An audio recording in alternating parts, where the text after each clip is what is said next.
दोस्तों, एक सुहागिन की मौत के 26वें एपिसोड में आपका स्वागत है। अगर आप पहली बार आए हैं तो हमारे चैनल को सब्सक्राइब कर लें। आपको कहानी अच्छी लग रही है तो वीडियो को लाइक करें और कमेंट करके जरूर बताएं। चलिए शुरू करते हैं कहानी। कम से कम मैं तो समझ नहीं पा रहा हूं कि इस वैन को हम लूटेंगे कैसे। बल्लो कह उठा, समाधान बाद में सोचे जाएंगे। हाँ तो ब्रिजेश, अगर सुरक्षा व्यवस्था खत्म हो गई तो अब तुम वैन के टाइम टेबल के बारे में बताओ। जिस प्लेन से कागज आ रहा है, वैन उसके पालम पर पहुंचने से 5 मिनट पहले ही एयरपोर्ट पहुंच जाती है। विमान के लैंड होने पर 15 मिनट तक कागज वैन में रखा जा चुका होता है और 16वें मिनट पर वैन वहां से रवाना हो जाती है। ड्राइवर को निर्देश है कि वो वैन को 40 किलोमीटर प्रति घंटा की रफ्तार से चलाएगा। इस तरह लगभग आधे घंटे के बाद वैन गोदाम तक पहुंच जाएगी। उस वक्त पलम वाली सड़क पर अच्छा खासा रश रहता होगा। बेशक लंदन से फ्लाइट आई है और कम से कम इस फ्लाइट में आने वाले यात्री तो रोड पर ही होंगे, यानी सड़क पर हम कोई बहुत लंबी चौड़ी वारदात नहीं कर सकते। बिल्कुल, मेरे ख्याल से नहीं, ब्रिजेश ने कहा। कोई और ऐसी विशेष बात जो हमारे लिए बहुत समस्या बन सके? गजराज ने पूछा। फिलहाल मेरे जहन में ऐसी कोई बात नहीं है। हाँ, इतना आप समझ लीजिए कि आम आदमी को उस वैन का रहस्य मालूम नहीं, यानी यह जानना तो दूर कि वे वैन लंदन से आने वाले कागज को लेने जा रही है। आम आदमी भी यह नहीं जानता कि फलां क्लाइंट से भारत का आदमी किससे से सबसे कीमती कागज आ रहा है। आम आदमी को इन सब बातों से क्या ही मतलब? गजराज ने कहा। यह बताओ कि विमान से वैन तक कागज कौन पहुंचाता है? यह जिम्मेदारी एयर इंडिया की है, ब्रिजेश ने कहा। क्या मतलब?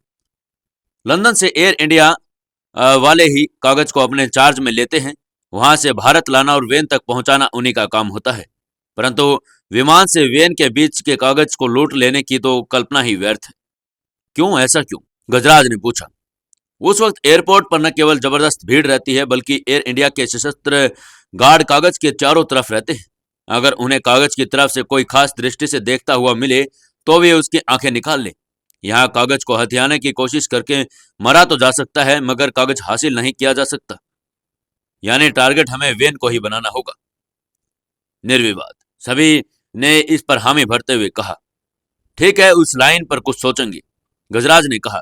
अब तुम्हें इस बात की पूरी रिपोर्ट रखनी है कि ब्रिजेश कब कितने नोट छपने के लिए कितना कागज लंदन से आ रहा है। मैं अपना काम बखूबी कर लूंगा।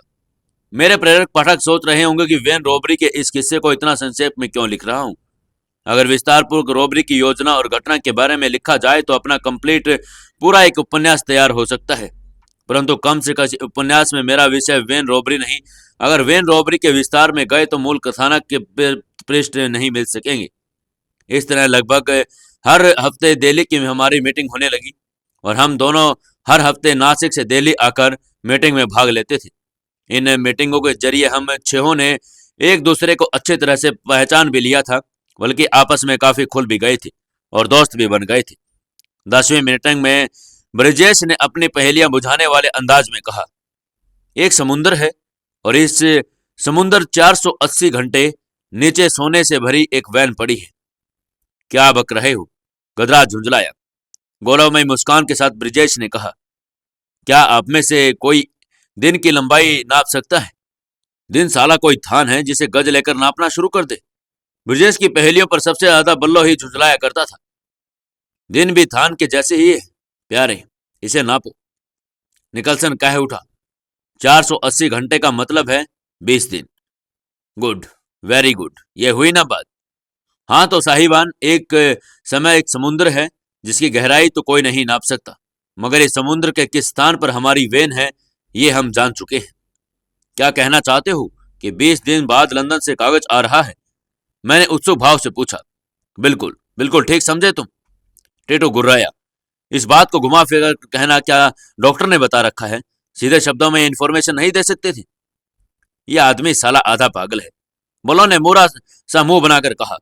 दोनों में से किसी ने भी कमेंट्स का ब्रिजेश को बुरा नहीं माना, बल्कि अपनी चिरस्थायी मुस्कान के साथ बोला, हमें निर्धारित करना चाहिए कि 20 दिन के इस समय रूपी समुद्र को किस तरह तैरकर पूरा करेंगे।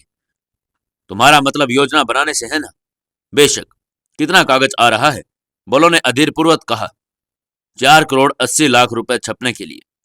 4 करोड़ 80 लाख? न चाहते हुए भी हमारे होठों से निकलने वाली बड़बड़ाहट कर्मे में गूंज उठी।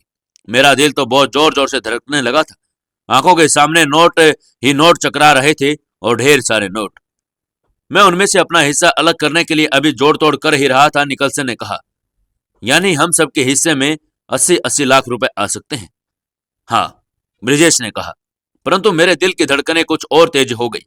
80 लाख का नाम सुनकर तो मैं ऐसे किसी विलासी बादशाह के जीवन परिचय में भटकने लगा था जिसने सारी जिंदगी ऐश और सिर्फ ऐश ही कर ली हो, क्योंकि इस जीवन परिचय से ही वे मुझे तरीके निकालने थे जिन पर 80 लाख खर्च किया जा सके, और मैं नहीं, शायद हर साथी उस बादशाह के जीवन परिचय से भटक रहा था। तभी तो वहां अजीब सा सन्नाटा व्याप्त हो गया। एकाएक ही हम सबको संबोधित करते हुए निकलसन ने कहा, हमें इस खेप को लूट लेने की कोई सशक्त योजना बनानी चाहिए। गजराज ने पलटकर ब्रिजेश से कहा, अब तुम हमें बताओ कि यह खेप कौन सी फ्लाइट से आ रही है। आज से ठीक 20वें रोज सोमवार के दिन फ्लाइट नंबर 752 रात 8:05 पर पालम लैंड करेगी। यानी वैन पूरे 8 बजे पालम पर पहुंच जाएगी। हाँ हाँ, 8:20 तक कागज उस पर लाद दिया जाएगा और 8:21 पर वैन पालम से गोदाम के लिए रवाना हो जाएगी। फ्लाइट लेट भी तो हो सकती है। जरूर हो सकती है, मगर जरूरी नहीं। यानी फ्लाइट के लेट होने के आधार पर हम कोई योजना तैयार नहीं कर सकते। क्या तुम कागज के विमान से वेन तक पहुंचने की संपूर्ण प्रक्रिया बता सकते हो? विमान के लैंड होते ही आने वाले यात्री कस्टम आदि से गुजरते हुए उस द्वार के माध्यम से बाहर निकलते हैं जिस पर अंतर्राष्ट्रीय आगमन लिखा है। वो तो जाहिर है ही, क्योंकि फ्लाइट लंदन से आई है, मगर वेन राष्ट्रीय आगमन वाले द्वार पर खड़ी की जाती है और कागज दरअसल इसी मार्ग तक वेन पर पहुंचता है। लंदन से फ्लाइट आई होने की वजह से उस वक्त सारी गहमागामी अंतर्राष्ट्रीय आगमन वाले द्वार के रनवे तक होने वाले रास्ते पर होती है, और इसी गहमागामी से लिए कागज को दिल्ली पुलिस के जवान, गार्ड और इंडिया के अधिकारी अपने देख रेख में राष्ट्रीय आगमन वाले द्वार से बाहर निकालते हैं। क्या इस कागज से को कोई कस्टम अधिकारी चेक नहीं करता? नहीं, बिल्कुल नहीं। वैन का ड्राइवर और गार्ड एयरपोर्ट पर 20 मिनट कहाँ गुजारते हैं? ये बात किसी निर्धारित प्रक्रिया में नहीं आती। 20 मिनट में जिस तरह चाहे गुजार सके, और हाँ, वैन के इर्द गिर्द ही रहने के आदेश उन्हें जरूर है। तब तो वे प्रतीक्षालय में रहेंगे, क्योंकि यहाँ आराम से बैठकर अपने वन को भी नजर पर रख सकते हैं। आमतौर पर वे प्रतीक्षालय में ही रहते हैं। ब्रजेश ने कहा, क्या एयर इंडिया के अधिकारी गार्ड और ड्राइवर को पहचानते हैं? बिल्कुल नहीं, जरूरी नहीं। वर्दी आदि की जानकारी भी तो सभी को है। वे गार्ड और ड्राइवर तुम्हें तो जानते होंगे। बिल्कुल, तो भला मुझे क्यों नहीं जानेंगे? हम लोग एक ही विभाग में हैं। ब्रजेश ने कहा। गुजरात चुप रह गया, कुछ सोचता सा महसूस दे रहा था। हम सभी उसी की तरफ देख रहे थे। कुछ देर बाद उसने दोबारा ब्रिजेश के सामने सवालों का तांता लगा दिया। ब्रिजेश उसके सभी सवालों का जवाब देता चला गया। गजराज के ऐसे सवाल थे कि हम सबको ऊब होने लगी थी, मगर टोका किसी ने नहीं। कम से कम मेरी समझ में यह बात बिल्कुल नहीं आ रही थी कि व्यर्थ से नजर आने वाले सवाल गजराज क्यों पूछ रहा था। अंत में गजराज ने कहा, ब्रिजेश द्वारा दी गई जानकारियों के आधार पर मेरे जहन में कागज के लूटने की एक योजना की रूपरेखा बन रही है। टिटू बोला, हम जानना चाहते हैं। अभी नहीं। क्या मतलब?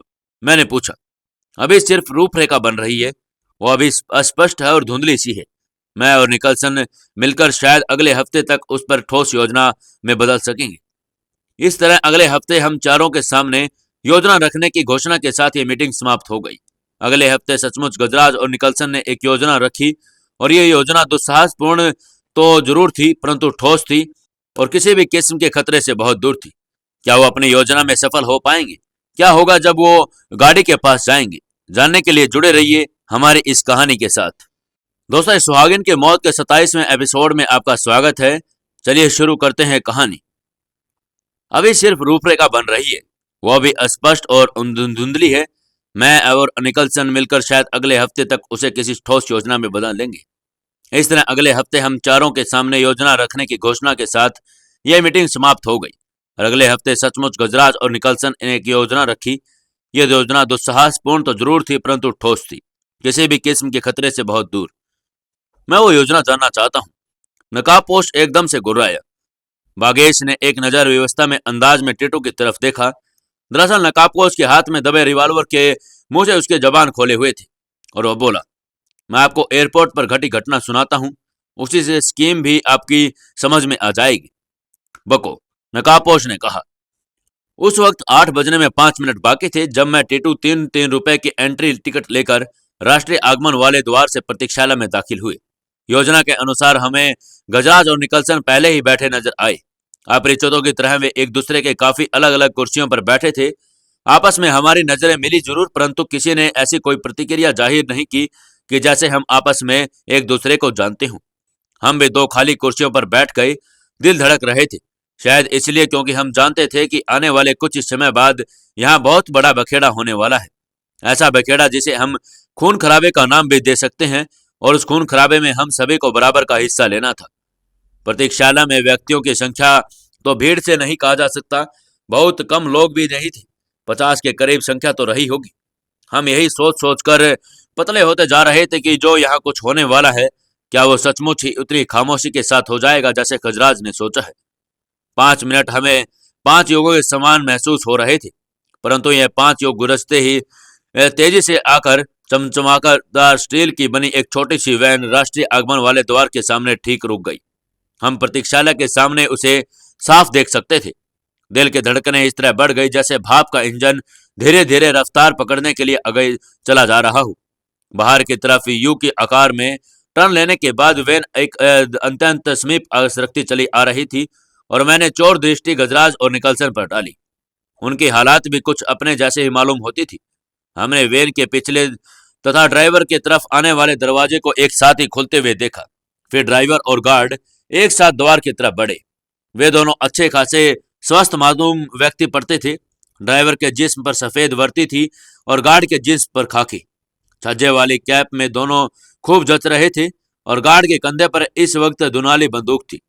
अंदर आने के बाद अलग अलग बगल में 2 कुर्सियों पर बैठ गई, जहां से शीशेदार द्वारा के बाहर खड़ी वैन पर आराम से नजर रख सकते थे। दरवाजा पार करके प्रतीक्षालय में दाखिल होते बल्लों पर दृष्टि पड़ते ही मेरा दिल गेंद की तरह उछलकर कंठ में अटका। वो कमबख्त शक्ल से ही हिंसक नजर आ रहा था। द्वार के समीप ही खड़े होकर उसने ऊंट की तरह गर्दन उठाई और हाल में मौजूद एक एक व्यक्ति पर नजर डालने लगा। हमें देखकर वो बेवकूफी धीमे धीमे मुस्कुराया, किंतु हम में से किसी ने उसकी मुस्कुराहट का कोई जवाब नहीं दिया। तभी 2 मिनट बाद लंदन से आने वाली फ्लाइट के लैंड होने की घोषणा हुई। स्कीम के अनुसार बल्लो प्रतीक्षालय को पार करता हुआ रनवे की तरफ जाने वाली गैलरी की तरफ बढ़ गया। दूसरे की हालात का तो यही वर्णन नहीं कर सकता, परंतु खून खराबे का समय जितना नजदीक आ रहा था, मेरी हालात उसी के अनुसार खस्ता होती चली जा रही थी। बल्लो गैलरी में ओझल हो गया। कुछ ही देर बाद विमान के लैंड होने का ऐलान गूंजा और फिर लैंड होने की आवाज प्रतीक्षालय तक आई। वहां किसी किस्म की गहमागहमी नहीं मची, क्योंकि वहां मौजूद किसी भी व्यक्ति का इस फ्लाइट से कोई संबंध नहीं था। आज सबसे महत्वपूर्ण काम ब्रिजेश का था। मुझे वहां टहलते पुलिस के जवान और एयर इंडिया के गार्ड जरूर से कुछ ज्यादा ही सतर्क नजर आने लगे। मेरा जिस्म सुन्न पड़ रहा था। तभी आंधी की तरह ब्रिजेश प्रतीक्षालय में दाखिल हुआ। मैंने देखा कि एयर इंडिया का एक गार्ड उसे घूर रहा था, और इस तरह से अनभिज्ञ ब्रिजेश तीर की तरह उस गार्ड और ड्राइवर की तरफ बढ़ गया। मैं सोच रहा था कि गड़बड़ हो गई, क्योंकि एयर इंडिया के गार्ड को बराबर उसी की तरफ घूरते हुए देख रहा था। उधर ब्रिजेश के समीप पहुंचकर ही ड्राइवर चौंके हुए स्वर में बोला, अरे तुम यहाँ ब्रिजेश? हाँ, मुझे यहाँ बॉस ने भेजा है। वैन के गार्ड ने पूछा, क्या बात है, तुम कुछ घबराए हुए महसूस दे रहे हो? तुम दोनों के लिए एक बहुत ही खास और अर्जेंट मैसेज है। क्या? ब्रिजेश ने आतंकित नजरों से चारों की तरफ देखा और वह फिर बोला, बहुत गड़बड़ हो गई है, और मगर यहाँ नहीं, मेरे साथ आओ। कहने के साथ ही वो तेजी से उनके साथ उन तक आ गया और उनसे तेजी के साथ रनवे तक जाने वाली गैलरी की तरफ बढ़ गया। स्वाभाविक रूप से वे दोनों ब्रिजेश के पीछे चल रहे थे। मैं देख रहा था कि अब तक एयर इंडिया के उस गार्ड ने उन पर से दृष्टि हटा ली। उन्हें आपस में बात करते देखकर शायद गार्ड ने सोचा कि वे दोस्त हैं। काश उसने उनके बीच होने वाली चंद बातें सुन ली होती। जो कुछ उसके सामने हुआ था, उसकी गहराई में न पहुंचकर गार्ड प्रतीक्षालय में मौजूद दूसरे यात्रियों को घूरने लगा। इधर ब्रिजेश, ड्राइवर और वैन का गार्ड गैलरी में लुप्त हो गए। हम चारों की नजरें आपस में मिली। फिर एक एक करके हम चारों ही गैलरी की तरफ बढ़ गए। हम गेट नंबर 4 की तरफ बढ़ रहे थे। इसी गेट के माध्यम से ही कागज बाहर आ रहा था। गैलरी सुनसान पड़ी थी। जेंट्स टॉयलेट के करीब हम ठिमके। रनवे पर खड़ा लंदन से आने वाला विमान वहीं से साफ चमक रहा था। लगभग सारे यात्री विमान से उतरकर कस्टम की तरफ बढ़ चुके थे। एयर इंडिया के कर्मचारी विमान के गर्भ से यात्रियों का सामान निकाल हाथ से चलने वाली गाड़ियों पर लाद रहे थे, और उसी सामान में खास कागज भी था। कागज के चारों तरफ मुझे सचमुच सशस्त्र जवान मुस्तैदी खड़े नजर आ रहे थे और गजराज, निकलसन, टीटू के साथ मैं भी टॉयलेट में घुस गया। वैन का ड्राइवर, गार्ड वहीं पर थे और ब्रिजेश भी। बोलो एक कोने में पेशाब करने का नाटक कर रहा था। बोलो भी क्या बात है, क्या कहलवाया है बॉस ने? ब्रिजेश ने कुछ ऐसे अंदाज में हम चारों की तरफ इशारा किया जैसे उनसे कह रहा हो कि हम लोगों की मौजूदगी में भला वो बॉस का संदेश कैसे दे सकता है। हम टॉयलेट में बने पार्टीशन की तरफ बढ़ गए और टॉयलेट बहुत बड़ा नहीं था और इस वक्त हम वहां पर केवल हम ही थे। पार्टीशन की तरफ गार्ड और ड्राइवर भी पीठ थी। वे ब्रिजेश के मुंह पे अपने बॉस का संदेश सुनने के लिए बेताब नजर आ रहे थे। उनसे कहीं ज्यादा बेचैनी अभिनय का ब्रिजेश कर रहा था। इस क्षण बल्लो सहित हम पांचों ने अपनी अपनी जेबों से काले रंग के नकाब निकालकर सिर और चेहरों पर डाल लिए। गार्ड और ड्राइवर उस तरफ पीठ होने के कारण हमारी हरकत नहीं देख सके। बेचैनी के साथ ड्राइवर ने कहा, ओफो, उनकी परवाह न कर ब्रिजेश, जल्दी से बताओ कि बॉस ने क्या कहलवाया है। संदेश सीक्रेट है, ब्रिजेश ने हमारी तरफ चोर दृष्टि से देखते हुए कहा। ओ अच्छा, खैर तुम इधर आओ। कहने के साथ ही योजना अनुसार वो ड्राइवर का हाथ पकड़कर लैट्रिन वाले कैबिन की तरफ ले गया। अभी लैट्रिन का दरवाजा उसने खोला ही था कि बल्लभ फुर्ती से लैट्रिन की तरफ झपटा। मैं और टीटू उसके पीठ पर खड़े गार्ड की तरफ। उधर वही काम गजराज कर रहा था और अंत में फानन फानन में ड्राइवर और गार्ड हमारे कब्जे में थे। हम 6 थे और वो 2। चाहकर भी बेचारे क्या कर सकते थे। वे हमारे बंधनों से छटपटा रहे थे। मुक्त होना तो दूर, स्वेच्छा से चीख भी नहीं पा रहे थे। निकलसन ने इस बीच टॉयलेट का दरवाजा अंदर से बंद कर लिया था और उस वक्त मेरे रोंगटे खड़े हो गए जब वहां किर्र की आवाज गूंजी। मैं जानता था कि यह बल्लो के 14 इंच लंबे गिरदारीदार चाकू की आवाज है। नजदीक आता हुआ निकलसन तिर स्वर में बोला, समय कम है, जल्दी करो, खींचकर लैट्रिन में ले जाओ इसे।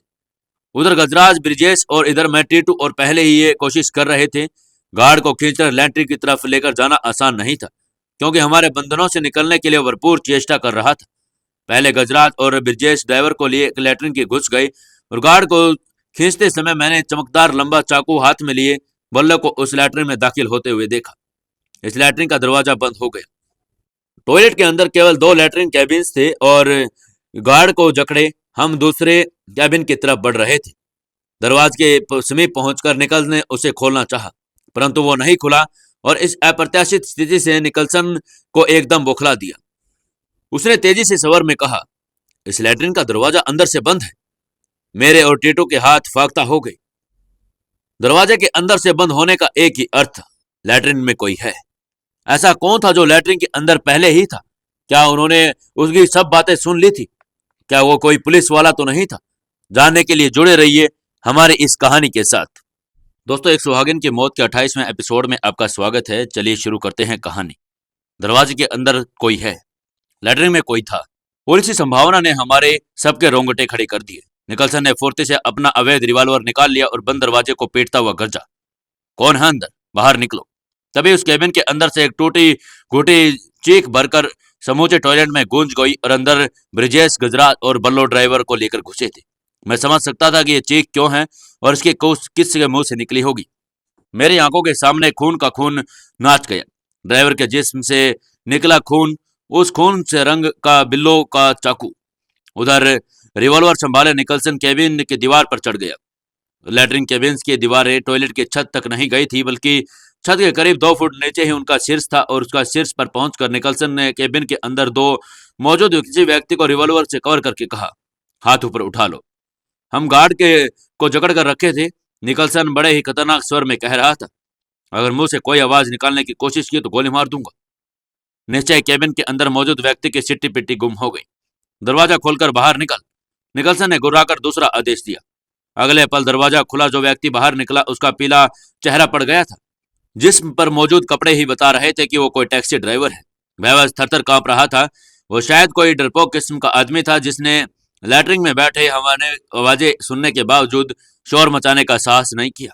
अभी शायद वो टॉयलेट के अंदर घट रही घटना को ठीक से समझने की चेष्टा ही कर रहा था कि ऊपर से कूदते निकलसन ने रिवॉल्वर के दस्ते पर वार जोर से उसकी कनपट्टी पर कान दिया। वो फर्श पर लुढ़क गया। टैक्सी ड्राइवर बेहोश हो चुका था और जिसके बेहोश जिस्म को खींचकर दरवाजे के समीप से हटाते निकलसन ने तेजी से कहा, उसे अंदर ले जाओ, जल्दी करो, बहुत देर हो गई है। गार्ड को संभाले हम आगे बढ़े। तभी पहले केबिन का दरवाजा खुला। हाथ से खून से रंगा चाकू लोगो बिल्लो गजराज और ब्रिजेश बाहर निकले। गजराज और ब्रिजेश के चेहरे कागज की तरह सफेद पड़ गए थे, जबकि बल्लो के होठों पर अब भी क्रूर मुस्कुराहट नाच रही थी। आंखों में हिंसक चमक नजर आ रही थी और जब कोई बेहोश ड्राइवर को देखते सब कुछ बढ़ गया और बोला, यह कौन है? इस लेटरिन में मौजूद था कमबख्त, निकलसन ने कहा। ओह, अब हमारे पास ज्यादा समय नहीं है बल्लो। अगर कोई टॉयलेट के लिए इधर आ गया तो दरवाजा बंद से पाकर चौंक पड़ेगा। जल्दी करो। मैं और टीटू गार्ड को खींचते हुए लैट्रिन के अंदर ले गए और हमारे पीछे ही झपटते हुए बुल्लो ने यहाँ अंदर कदम रखा और उसके अंदर कदम रखते ही वहां बिजली सी कौंधी। बुल्लो के हाथ से दबा चाकू गार्ड के पेट में धंस गया था। गार्ड ने पूरी ताकत करके चीखना चाहा, परंतु बौखलाए हुए मैंने इसे चीख को टॉयलेट के सरहद से बाहर नहीं निकलने दिया। मैं और टीटू इस वक्त बुरी तरह कांप रहे थे जब बुल्लो ने पूरी बेरहमी के साथ गार्ड के पेट में धंसे चाकू को एक वृत्त की शक्ल में घुमा दिया। घुटी घुटी सी चीख के कारण गार्ड का जिस्म ठंडा और ढीला पड़ गया। लगभग एक साथ मैंने और टीटू ने उसे छोड़ दिया। लाश दम से लैट्रिन के फ्लश पर जा गिरी। फिर हम तीनों लैट्रिन से बाहर आ गए। बल्लो ने कल्सन ने कहा, क्या इस टैक्सी ड्राइवर का क्रियाक्रम करना है?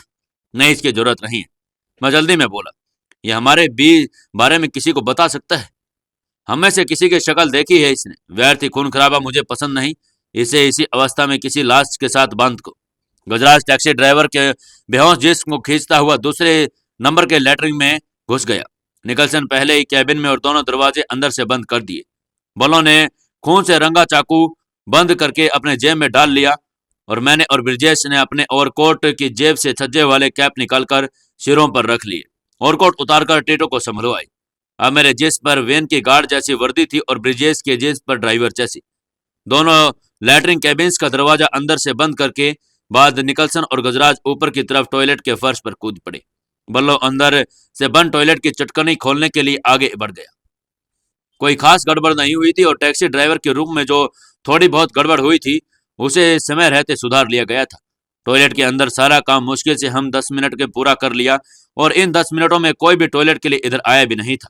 और अब हमें वहां से कम टॉयलेट के लिए किसी के आने की कोई परवाह भी नहीं थी, क्योंकि दोनों लाशें एक बेहोश जिसमें लैट्रिन कैबिन्स में बंद थे और लैट्रिन टॉयलेट के आने वाले निवर्त होकर जा सकते हैं। उसमें से किसी को नहीं पता लग सकता कि लैट्रिन कैबिन्स में क्या है। हाँ, इस लैट्रिन के अंदर आने वाले किसी भी व्यक्ति से खतरा जरूर था, मगर वो भी ऐसा नहीं था कि हमें अपने फंस जाने का डर हो। इस संबंध में योजना बनाते समय गजराज ने कहा था, यहाँ लैट्रिन का इस्तेमाल बहुत कम लोग करते हैं, अतः लैट्रिन के लिए शीघ्र ही किसी के पहुंचने की संभावना बहुत कम है। फिर भी अगर मान ले कि वहां कोई पहुंच जाता है तो शायद दोनों कैबिन्स के अंदर से बंद पाने की सोचेगा कि शायद उसके अंदर कोई पहले बैठा है। कम से कम 15 मिनट तक उसे किसी किस्म का कोई शक नहीं होगा और बाहर खड़ा लैट्रिन खाली होने की प्रतीक्षा करता रहेगा। इतना समय हमारे लिए काफी है। गुजरात का यह ख्याल इस वक्त मुझे दुरुस्त लगा। बल्लो दोबारा टॉयलेट का दरवाजा खोले जाने में 3 मिनट के बाद भी वहां टॉयलेट और लैट्रिन के लिए कोई नहीं आया था। गजराज ने एक संभावना व्यक्त की, अगर वो टैक्सी ड्राइवर 15 मिनट से पहले होश में आ गया निकलसन, 30 मिनट से पहले उसे होश नहीं आएगा। निकलसन ने पूरे कॉन्फिडेंस के साथ कहा, फिर अपने रिस्ट वॉच पर नजर डालता हुआ बोला, कागज वैन में रखा जा चुका होगा। तुम निकलो ब्रिजेश और बागेश। बिना कुछ बोले हम टॉयलेट के दरवाजे की तरफ बढ़ गए। ब्रिजेश की उस वक्त की स्थिति तो ठीक से नहीं बता सकता, परंतु जहां तक मेरा प्रश्न है हौसले जवाब दे रहे थे, मगर योजना के अनुसार काम तो करना ही था। कम से कम इतने आगे बढ़ने के बाद वापस नहीं लौटा जा सकता था। योजना के सबसे खतरनाक और संवेदनशील कार्य इस टॉयलेट में कंप्लीट हो चुका था, परंतु दूसरे नंबर के खतरनाक और संवेदनशील क्षण अब उस काम को करने आने वाले थे, जिसे करने का भार मेरे और ब्रिजेश के कंधों पर था। वो काम था एयरपोर्ट से वैन को लेकर जाना। कोई भी ये बात ताड़ सकता कि वैन के ड्राइवर और गार्ड बदल गए हैं। हमने कैब्स के छज्जे झुका लिए। गैलरी पार करते समय अचानक ही मुझे उस गार्ड का ख्याल आ गया जो निरंतर काफी देर तक गार्ड ड्राइवर और ब्रिजेश को घूरता रहा था। जहन में उसकी आकृति उभरते ही मेरे मस्तक पर पसीना उभरने लगा। लगने लगा कि वो निश्चय ही इस परिवर्तन को ताड़ जाएगा और मेरी आंखों के सामने लैट्रिन कैबिन्स में पड़ी लाशें चकरा गई। लगा कि जेल में चक्की पीसने का अवसर नहीं मिलेगा मुझे, जुर्म इतना संगीन हो चुका था। फांसी का फंदा सीधा मेरी गर्दन में डाल दिया जाएगा। ये कल्पनाएं मेरे होश उड़ाए दे रही थी। बहुत चाह कि अपने दिमाग को उन भयानक कल्पनाओं से मुक्त कर लूं, किंतु सफल न हो सका और उसी मानसिक तनाव से घिरा प्रतीक्षालय में पहुंच गया। उस वक्त सशस्त्र पहरे वो कागज का एक आखिरी बंडल वैन में रखा जा रहा था। तेजी से आओ, कहने के साथ ब्रिजेश ने रफ्तार बढ़ा ली और वहां से उसके पीछे लपक लिया। मेरी नजर प्रत्येक पल उस गार्ड को तलाश कर रही थी। इस डर से मैं मरा जा रहा था कि कहीं खड़ा वो हमें न देख रहा हो। भगवान से बार बार यही दुआ करता हुआ ब्रिजेश के साथ ड्राइवर दरवाजे की तरफ बढ़ रहा था कि वैन को यहाँ से निकलने तक कोई गड़बड़ न हो जाए। वैन के नजदीक खड़ा वो गार्ड मुझे नजर आया। उसकी तरफ से मैंने मुंह घुमा लिया। दरवाजा पार करते ही लपकने से अंदाज में वैन के पिछले कैबिन की तरफ बढ़ा। उधर लगभग मुझ जैसी ही अवस्था में ब्रिजेश ड्राइवर की तरफ बढ़ गया। पिछले कक्ष में दाखिल होते ही मैंने झट से दरवाजा बंद कर लिया।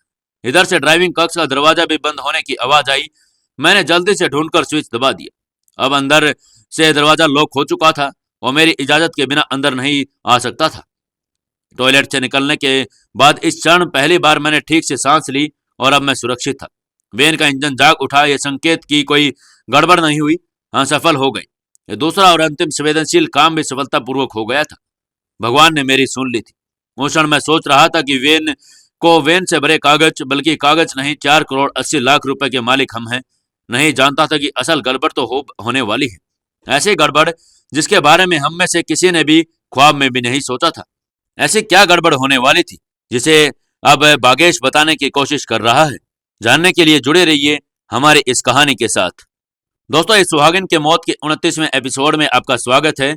चलिए शुरू करते हैं कहानी। ऐसी गड़बड़ जिसके बारे में हम में से किसी ने ख्वाब में भी नहीं सोचा था। वैन एयरपोर्ट से रवाना हो गई, टैक्सी स्टैंड को पार करते हुए सड़क पर आई और फिर गोली किसी गति के साथ दिल्ली के अंदर जाने वाली सड़क पर दौड़ने लगी। गुड़गांव वाले चौराहे से गुजरते ही ब्रिजेश ने अपनी तरफ से पार्टीशन के बीच बने मोखले को खोल दिया और बोला, कैसे हो दोस्त? ठीक हूं ब्रिजेश, हमने बाजी मार ली। सफलता के नशे में चूर जोश से भरा कहता ही चला गया, अब सारी दुनिया की पुलिस मिल जाने पर भी हमें तलाश नहीं कर सकेगी। हम 4 करोड़ 80 लाख के मालिक हैं बिरजू, 4 करोड़ 80 लाख के। वाह, मजा आ गया।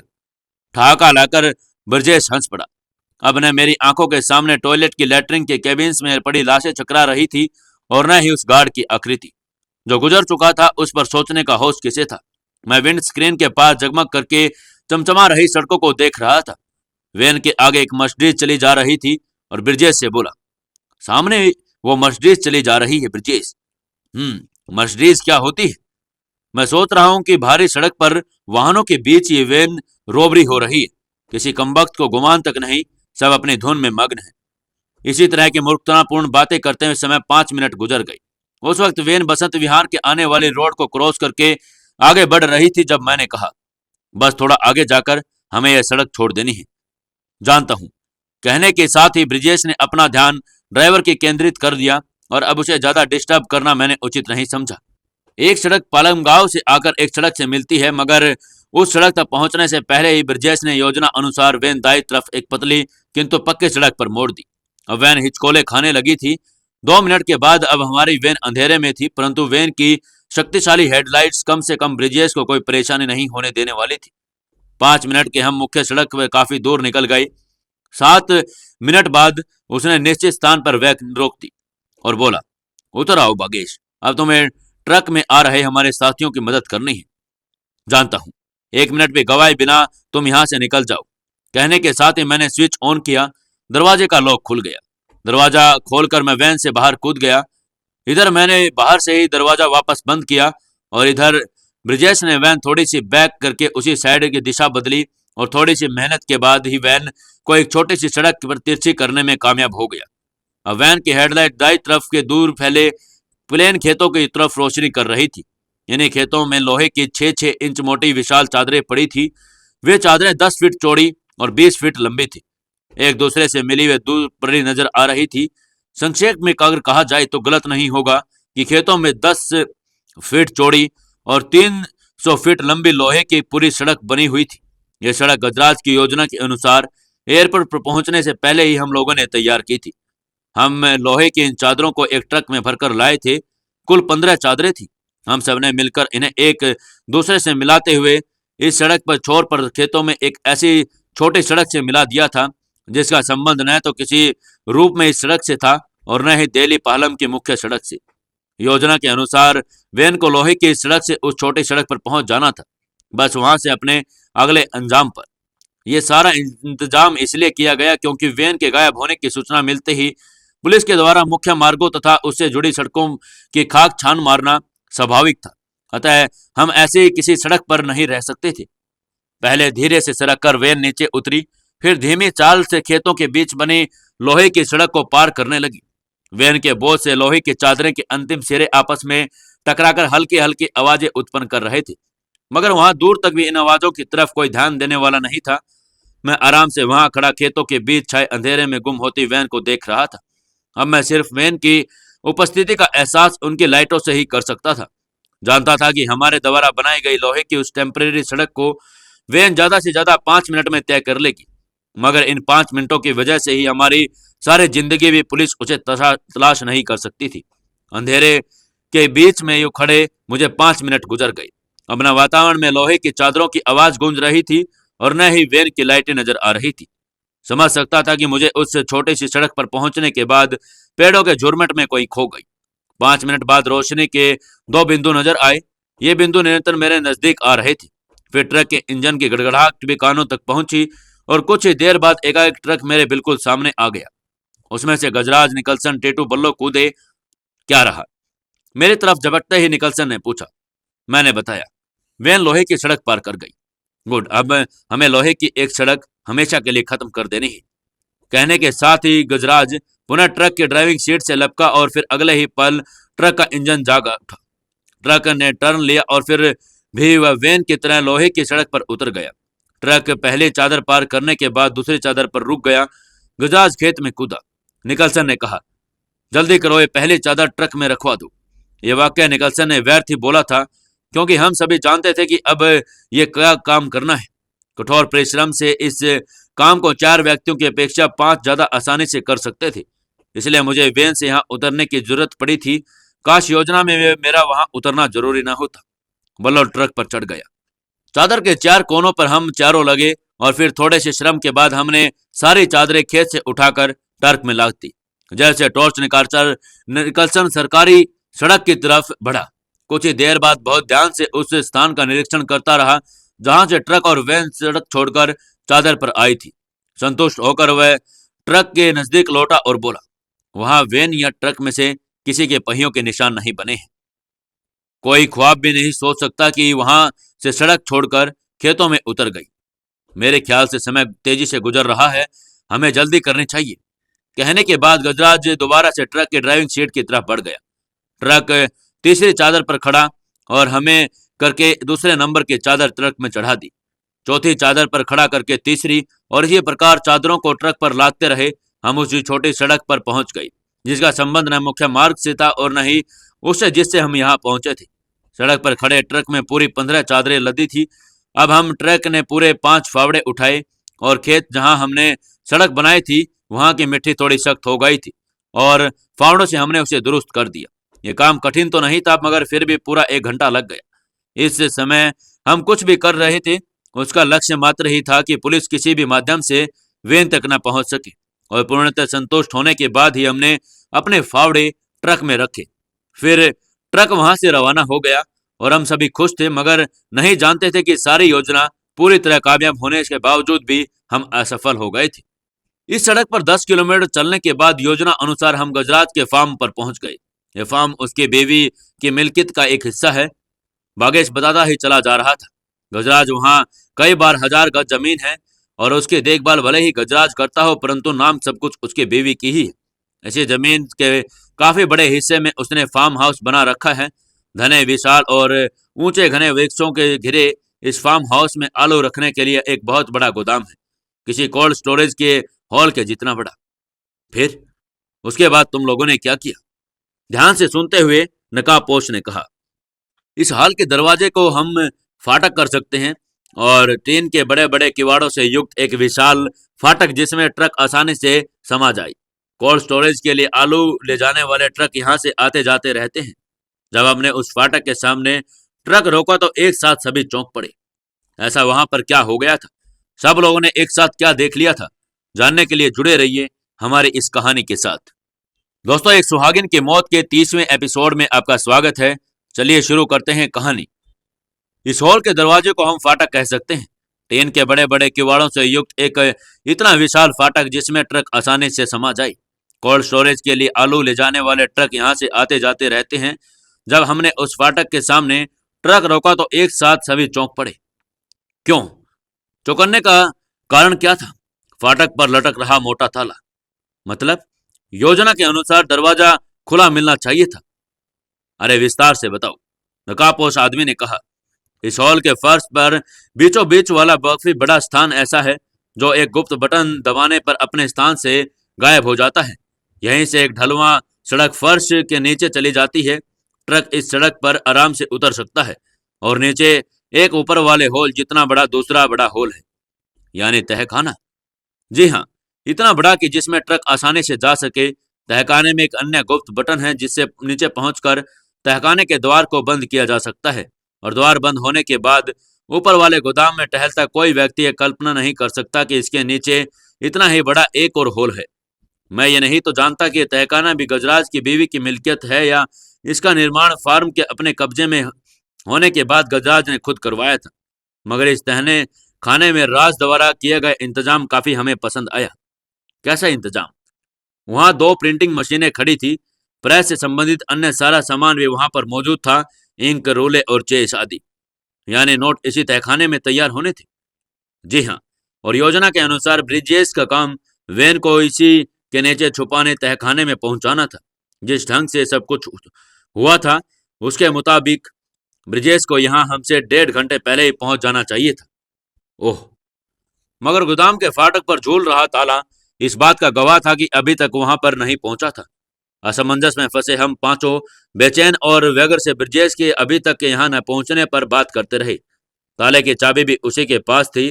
ताले को तोड़कर हम गोदाम में और फिर ट्रक को सहित तहखाने में पहुंच गए, मगर वेन या ब्रिजेश वहां नहीं थे। गुड, यानी ब्रिजेश वेन को लेकर गायब हो गया, नकाबपोश ने कहा। हाँ, बागेश ने बताया, और हम यही सोच सोचकर हैरान थे कि ब्रिजेश वैन समेत कहां और कैसे और क्यों गायब हो गया। शायद उसके दिमाग में बदी आ गई, नकाबपोश ने कहा। विचार विमर्श करते करते जो ढेर सारे कारण हमने सूझ और उसमें वैन समेत ब्रिजेश के गायब होने का एक भी सशक्त कारण था, मगर हमें कुछ जच नहीं लग रहा था, क्योंकि प्रिंटिंग प्रेस और हमारे अभाव में ब्रिजेश के लिए वो कागज आम कागज से ज्यादा काम का नहीं था। वो अकेला नोट तैयार नहीं कर सकता था, यकीनन। इसलिए उसके दिमाग में बदी न आ जाने का और कारण को स्वेच्छा से गायब हो जाने की वाली बात नहीं जच रही थी। अतः सोचने लगे कि कहीं वो किसी खतरे में तो नहीं फंस गया है, किसी अप्रत्याशित मुसीबत का शिकार तो नहीं हो गया।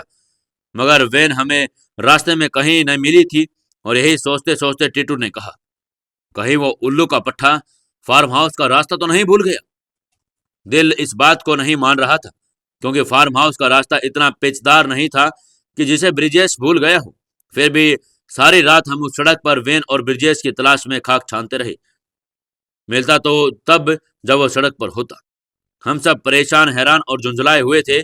ऐसे लिटोरों की मानसिक स्थिति की कल्पना कोई भी कर सकता है, जो कुछ ही देर पहले तक खुद को करोड़पति समझ रहे थे और साजरी योजना एकदम खरी उतरी थी, परंतु परंतु वो वेन से बहुत दूर थे। सुबह का समाचार पत्र पढ़कर हमारी खोपड़ी उल्टी हो गई। समाचार पत्र के अनुसार वैन रॉबरी की सूचना पुलिस को रात को 9 बजे मिली, तब जबकि निश्चित समय पर वैन गोदाम में नहीं पहुंची। पुलिस सक्रिय हो उठी। वायरलेस पर वैन के चालक कक्ष से संबंधित संबंध स्थापित की जी तोड़ परंतु नाकाम कोशिश की जाती रही। पुलिस की जीपों ने एयरपोर्ट के गोदाम तक सारे रास्ते खान मारे। उधर 9:30 बजे लैट्रिन कैबिन में पड़ा ड्राइवर होश में आया। वहां से निकलकर जब उसने टॉयलेट में हुए कांड की जानकारी एयर इंडिया के अधिकारी को दी तो हड़कंप मच गया। लैट्रिन से प्राप्त होने वाली लाशों ने तो तहलका ही मचा दिया था। स्पष्ट हो चुका कि वैन की रॉबरी कर ली गई है। मुख्य मार्ग और उससे सभी सड़कों को दूर दूर तक चेक कर लिया गया। नाकेबंदी तक कर ली गई, मगर सब व्यर्थ। अखबार छपने तक पुलिस वैन का पता नहीं लगा पाई थी। उधर टैक्सी ड्राइवर ने पुलिस को बताया कि वह नकाब के कारण लुटेरों में से किसी की शिकल नहीं देख सका। हाँ, लैट्रिन में उसे एक लुटेरे द्वारा दूसरे लुटेरे को ब्रिजेश कहते हुए जरूर सुना था। पुलिस जान गई कि एक लुटेरे का नाम ब्रिजेश है। एयर इंडिया के गार्ड ने बताया कि हड़बड़ाया सा एक युवक वैन के गार्ड और ड्राइवर के पास आया था। वो शायद उनका कोई परिचित था। वे उसके साथ प्रतीक्षालय में टॉयलेट की तरफ चले गए थे। पुलिस के साथ ही ब्रिजेश के महकमे का बॉस भी था। पुलिस के पूछने पर गार्ड ने उस युवक का हुलिया बताया। बॉस उछल पड़ा। ये होलिया उसके एक थर्ड ग्रेड के ब्रिजेश नामक कर्मचारी से मिलता जुलता था। पुलिस ने सूत्र मिल गया। वो जान गई कि ब्रिजेश नामक महकमे का वो थर्ड ग्रेड कर्मचारी लुटेरों से मिला हुआ है। पुलिस जीप पे ब्रिजेश के घर की तरफ दौड़ पड़ी, मगर वहां कुछ नहीं था। ब्रिजेश की पत्नी और बच्चा मिले। पत्नी पुलिस को सिर्फ इतना ही बता सकी कि ब्रिजेश आज रात को न आने के लिए कह गया था। उसके पूछने पर भी ब्रिजेश ने नहीं बताया कि आज रात कहाँ रहेगा। पुलिस ने मकान के चारों तरफ एक ऐसा घेरा डाल दिया जिस पर साधारणतः किसी की नजर नहीं जा सकती थी। रात 12:30 बजे ब्रिजेश वहां आया। जिस वक्त वो दरवाजा खटखटाकर अपनी पत्नी को आवाजें लगा रहा था, तब ढेर सारे सिपाही उस पर झपट पड़े।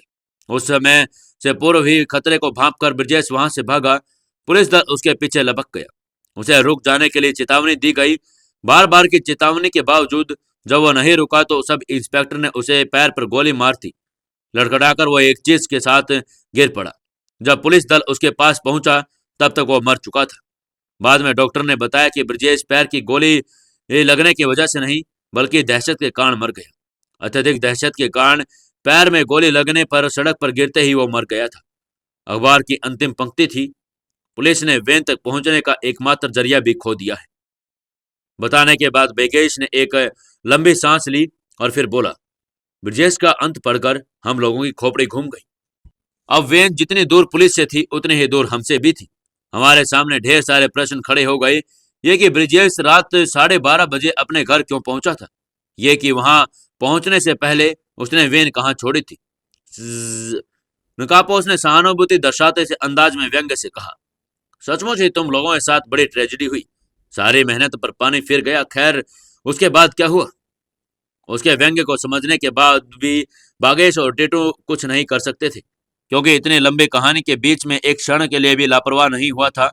विवश बागेश ने कहना शुरू कर दिया, पुलिस को रॉबरी के अन्य लुटेरों के साथ वे तलाश की थी, जबकि हमें सिर्फ वेन की तलाश थी। पुलिस के पास हम तक पहुंचने के लिए कोई सूत्र नहीं था और हमारा भी वेन तक पहुंचने का कोई सूत्र नहीं था।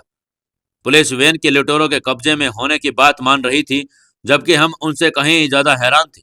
वेन का पता एकमात्र ब्रिजेश को ही पता सकता था और वह अब तक जीवित नहीं था। हमने फार्म हाउस के आसपास सारा इलाका छान मारा, परंतु सारा परिश्रम व्यर्थ था। नकापोश चुप रहा। थक हार कर इस नतीजे पर पहुंचे कि अब वेन कभी हमारे हाथ नहीं आने वाली है और एक दूसरे से हमेशा के लिए विदा होने हेतु फार्म हाउस के तहखाने में मिले। हम असफलता के लिए एक दूसरे का दोषारोपण कर रहे थे, लड़ झगड़ रहे थे, जी भरकर ब्रिजेश को गालियां बक रहे थे। हम तब निकलसन ने कहा, वेन का पता लगाने का अभी मेरे पास एक तरीका है। क्या? सबके मुंह से एक साथ निकल पड़ा, प्लान शेड। ये क्या होता है? निकलसन ने बताया, मृत आत्माओं से बात करने का एक तरीका। क्या मतलब? मैं बोला, हम समझे नहीं। प्लानशेट पर मृत आत्माओं का आह्वान किया जाता है और अगर आत्मा आना चाहे तो प्लानशेट पर आ जाती है और हमारे जिन सवालों का चाहे वो जवाब दे देती। क्या बकवास कर रहे हो? बल्लो बुरा सा मुंह बनाकर वहां से उठ खड़ा हुआ। क्या मतलब? निकलसन गुर्राया। आदमी मर गया, सब खेल खत्म, कुछ बाकी नहीं बचता है। आत्मा भूत प्रेत सब बकवास है और कोरा अंधविश्वास। बल्लो ने कहा, आत्माएं होती हैं। निकलसन ने दृढ़तापूर्वक कहा, अंत सिर्फ शरीर का होता है, आत्मा का नहीं। ये निकलसन अब क्या करने जा रहा था, जानने के लिए जुड़े रहिए हमारी इस कहानी के साथ।